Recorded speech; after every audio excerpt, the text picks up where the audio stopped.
మన జీవితంలో కొన్ని విషయాలు అంతుగా అర్థం కాకపోవచ్చు.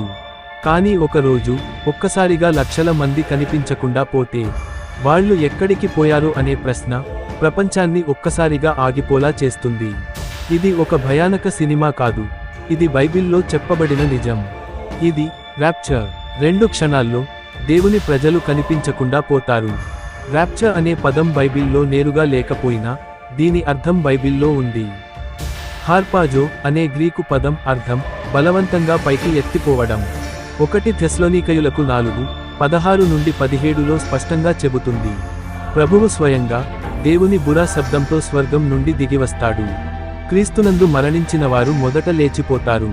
ఆ తర్వాత బ్రతికియున్న విశ్వాసులు మేఘములపై ప్రభువును కలిసేందుకు ఎత్తుకొని పోబడతారు.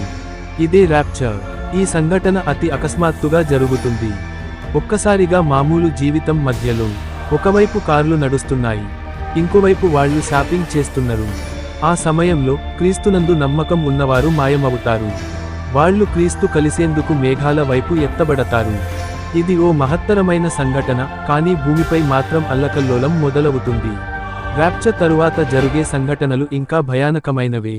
గ్రేట్ ట్రిబ్యులేషన్, బాధల కాలం, క్రీస్తు తిరిగి భూమిపై రాక, 1000 సంవత్సరాల రాజ్యం, చివరి తీర్పు. కానీ ర్యాప్చర్కి ముందే క్రీస్తు స్వీకరించిన వారికి భయం లేదు. వాళ్ళు ఈ భూమి బాధలు అనుభవించకుండానే క్రీస్తు ఆకాశమునకు తీసుకెళ్లబడతారు. అనేక మంది ఈ విషయాన్ని నవ్వుకుంటారు. అయితే క్రీస్తు ఇదే అన్నాడు: నన్ను నమ్మని వారు శిక్షకు గురవుతారు, కానీ నమ్మినవారు నిత్యజీవం పొందుతారు.